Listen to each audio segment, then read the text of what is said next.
২০২৬ সালকে সামনে রেখে বিশ্বজুড়ে ই-কমার্সের একটা রীতিমতো সুনামি চলছে।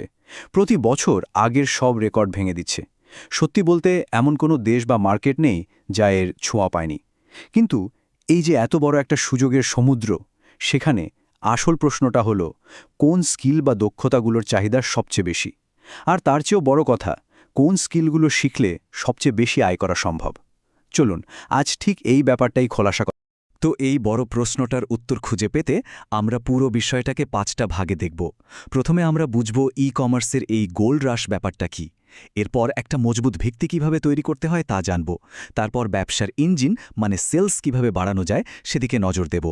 এরপর ভবিষ্যতের কথা ভেবে অটোমেশন নিয়ে আলোচনা করব। আর সবশেষে সাফল্যের আসল ফর্মুলাটা কি সেটা খুঁজে বের করব। বলতে পারেন এটা হলো সবচেয়ে দামি ৮টা স্কিল খুঁজে বের করার একটা ট্রেজার ম্যাপ। আমাদের প্রথম পর্ব ই-কমার্স গোল্ড রাশ। ঠিক যেমনটা একসময় সোনার খোঁজে মানুষ হুমড়ি খেয়ে পড়ত, ডিজিটাল দুনিয়াতেও এখন তেমনই একটা অবস্থা। প্রত্যেকটা দেশে ই-কমার্স রকেটের গতিতে বাড়ছে, আর এর ফলে কিছু নির্দিষ্ট দক্ষ লোকের চাহিদা এখন তুঙ্গে। ব্যাপারটা কিন্তু শুধু অনলাইনে কিছু বিক্রি করা নয়। আসল খেলাটা হলো এই ডিজিটাল সোনার খনিতে নামার জন্য সঠিক যন্ত্রপাতি সাথে রাখা। যে কোনো বড় বিল্ডিং বানাতে গেলে তার ভিতটা কিন্তু মজবুত হতেই হবে, তাই না? ই-কমার্সের দুনিয়াটাও ঠিক সেরকম। এর ভিত্তি হল প্রথম দুটো অপরিহার্য স্কিল। এই দুটো ছাড়া স্বপ্ন যতই বড়ই হোক, সব কিন্তু তাসের ঘরের মতো ভেঙে পড়তে পারে। তো চলুন প্রথম ইটটা গাঁথা যাক। প্রথম স্কিলটা হলো এক কথায় একটা অনলাইন দোকানের আর্কিটেক্ট এবং ম্যানেজার হওয়া। একবার ভাবুন তো, অ্যামাজন, টিকটক শপ বা শপিফাইয়ের মতো প্ল্যাটফর্মে একটা ঝাঁ চকচকে দোকান বানানো এবং সেটার সবকিছু সামলানোর দায়িত্ব, এটাই হলো একজন ভার্চুয়াল শপ ম্যানেজারের কাজ। আর ঠিক এই কারণে বড় বড় বিনিয়োগকারীরা এমন কাউকে চড়া দামে খুঁজে ফেরেন, যিনি তাদের আইডিয়াটাকে একটা সুন্দর পেশাদার অনলাইন স্টোরে বাস্তবে রূপ দিতে পারবেন। আর এই দক্ষতার দামটা কেমন? একজন দক্ষ full time e-commerce store manager প্রতি মাসে আরামসে $3,000 থেকে $5,000 পর্যন্ত আয় করতে পারেন। হ্যাঁ, এই অঙ্কটাই কিন্তু পরিষ্কার করে দেয় যে একটা ডিজিটাল দোকান ম্যানেজ করার ক্ষমতা যে কোনো ব্যবসার জন্য কতটা দামি।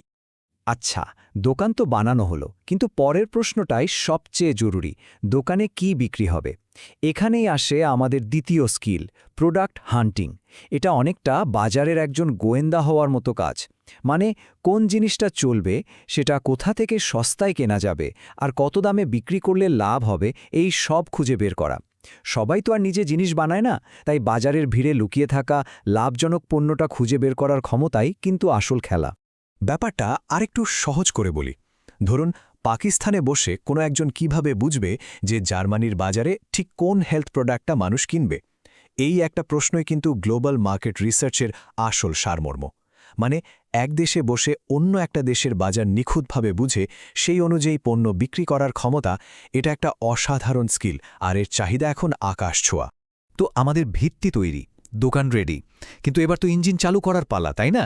পরের কয়েকটা স্কিল হলো সেই জ্বালানি, যা ব্যবসাকে সামনের দিকে ঠেলে নিয়ে যায়। এগুলো কাস্টমারদের দোকানে টেনে আনে এবং সবচেয়ে জরুরি কাজটা করে, বিক্রি নিশ্চিত করে। চলুন দেখে নেওয়া যাক এই ইঞ্জিনের ভেতরে কি কি আছে। ৩ নম্বর স্কিলটা হলো পেইড মার্কেটিং। এটাকে একটা লেজার রশ্মির মতো ভাবতে পারেন। মানে অন্ধকারে ঢিল না ছুঁড়ে একদম নির্দিষ্টভাবে সেই মানুষগুলোর কাছে পণ্যের বিজ্ঞাপন পৌঁছে দেওয়া, যারা হয়তো ইতিমধ্যেই ওইরকম কিছু একটা খুঁজছে। আর সবচেয়ে মজার ব্যাপার হলো, আপনি বিশ্বের যে প্রান্তেই থাকুন না কেন, ক্যালিফোর্নিয়া হোক বা বার্সেলোনা, সঠিক কাস্টমারের কাছে পৌঁছানো সম্ভব। এখানে কোনো সীমারেখা নেই। আর এই দারুণ কাজটা করার জন্য সবচেয়ে শক্তিশালী 3টা প্ল্যাটফর্ম হল গুগল অ্যাডস, ফেসবুক অ্যাডস এবং টিকটক অ্যাডস। এই 3টে জায়গায় বিজ্ঞাপন চালানোয় যে এক্সপার্ট হয়ে উঠতে পারবে, সে যে কোনো ব্যবসার জন্য একটা অমূল্য সম্পদ। এই দক্ষতাটা ঠিক কতটা মূল্যবান? আমাদের সূত্রটা খুব সুন্দর করে বলেছে যে এই কাজটা পারে সে আসলে যে কোনো ব্যবসার জন্য একটা হীরা টুকরোর মতো। কেন বলুন তো? কারণ যে মানুষটা বিজ্ঞাপনের ক্লিককে লাগাতার বিক্রিতে পরিণত করতে পারে, সেই তো আসলে ব্যবসার আসল প্রাণশক্তি। এবার আসি বিক্রির 1-2 পাঞ্চে, মানে গ্রাফিক ডিজাইন আর কপিরাইটিং। দেখুন, ডিজাইন সেটা একটা দারুণ ছবি হোক, ভিডিও হোক বা 3D মডেল, সেটা মানুষের চোখকে টেনে ধরে, মনোযোগ আকর্ষণ করে। কিন্তু কপিরাইটিং মানে একটা জবরদস্ত শিরোনাম বা বিশ্বাসযোগ্য বিবরণ, সেটা মানুষকে কিনুন বা বাই নাও বোতামটা চাপতে বাধ্য করে। সোজা কথায় একটা আকর্ষণ তৈরি করে আর অন্যটা বিশ্বাস যোগায়। দুটোই লাজেম। বেশ, এতক্ষণ তো আমরা ভিত্তি আর ইঞ্জিন নিয়ে কথা বললাম। এবার চলুন খেলাটাকে আরেক লেভেলে নিয়ে যাই। এখন আমরা সেই অ্যাডভান্সড স্কিলগুলো নিয়ে আলোচনা করব যেগুলো সাধারণ কর্মীদের থেকে হাই ইনকাম প্রফেশনালদের আলাদা করে দেয়। এগুলো শুধু ব্যবসায় টিকে থাকার জন্য নয়, বরং ভবিষ্যতে রকেটের গতিতে এগোনোর চাবিকাঠি। 6 নম্বর স্কিলটা হলো কাজের ধরনটাকেই বদলে দেওয়া। মানে এটা শুধু নিজে কাজ করা নিয়ে নয়, বরং এমন সিস্টেম তৈরি করা যা নিজেই কাজ করবে। ভাবুন তো, অর্ডার প্রসেসিং অটোমেটিক হচ্ছে, বা কাস্টমার সাপোর্টের জন্য আর্টিফিশিয়াল ইন্টেলিজেন্স বা এআই ব্যবহার করা হচ্ছে। মূল লক্ষ্য হলো এমন একটা স্মার্ট ব্যবসা বানানো যা প্রায় নিজের থেকেই চলতে পারে। ভবিষ্যৎ কিন্তু তাদেরই, যারা কেবল মেশিনের একটা অংশ না হয়ে পুরো মেশিনটাই তৈরি করতে পারে। এখানে 3টে প্রধান বিষয় হল অর্ডার অটোমেশন, এআই চালিত কাস্টমার সাপোর্ট আর সিআরএম ম্যানেজমেন্ট, মানে কাস্টমারদের সাথে সম্পর্ক একটা সিস্টেমের মাধ্যমে ম্যানেজ করা। এগুলোকে 2026 সালের প্রিমিয়াম স্কিল বলা যেতে পারে, কারণ এগুলো ব্যবসাকে কয়েকগুণ বড় হতে সাহায্য করে।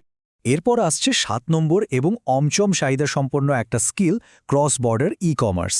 এটা অনেকটা ঘরে বসেই আমেরিকা, ইউরোপ বা দুবাইয়ের মতো বড় বাজারে জিনিস বিক্রি করার জাদুর মতো। এর একটা ক্লাসিক উদাহরণ হল চীন থেকে সস্তায় পণ্য নিয়ে এসে সেটা সরাসরি আমেরিকার কাস্টমারদের কাছে বিক্রি করা। এবং আমাদের 8 নম্বর স্কিল, সোশ্যাল কমার্স। এটা হলো ঠিক সেই মুহূর্তে মানুষের কাছে পণ্য বিক্রি করার আর্ট যখন তারা তাদের অবসর সময় কাটাচ্ছে, মানে ইনস্টাগ্রাম, ফেসবুক বা টিকটকের ফিড স্ক্রল করার সময়। এটা একটা বিশাল পরিবর্তন। এখন আর কাস্টমারকে দোকানে আসতে হয় না, দোকানই সরাসরি কাস্টমারের মোবাইল স্ক্রিনে পৌঁছে যায়। তো আমরা 8টা অসাধারণ স্কিল নিয়ে কথা বললাম, কিন্তু আসল সাফল্য কিন্তু শুধু একটা স্কিল শিখে আসে না। এর একটা নির্দিষ্ট ফর্মুলা আছে, একটা বিশেষ কম্বিনেশন যা যে কোনো মানুষের প্রভাবকে বহুগুণ বাড়িয়ে দিতে পারে। এতক্ষণের পুরো আলোচনার মূল কথাটা কি? ব্যাপারটা খুবই সহজ। আমরা যে 8টা টেকনিক্যাল বা হার্ড স্কিল নিয়ে কথা বললাম, তার যে কোনো একটাতে মাস্টার হয়ে ওঠা, মানে সেটার একজন এক্সপার্ট হয়ে যাওয়া, আর তারপর এর সাথে পরের স্তরটা যোগ করা, আর সেটা হলো অমূল্য সফট স্কিল।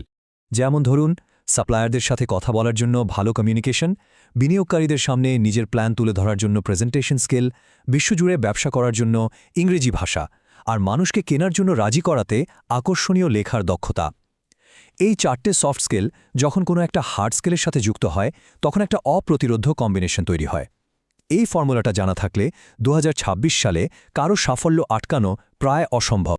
তাহলে এখন সবচেয়ে বড় প্রশ্নটা হলো, এই যে এত অসাধারণ সব সুযোগ, এর মধ্যে থেকে কোনো একজনের ই কমার্স যাত্রার প্রথম ধাপটা কোন স্কিলটা হতে পারে? এখন সময় হলো একটা বেছে নিয়ে কাজ শুরু করে দেওয়ার।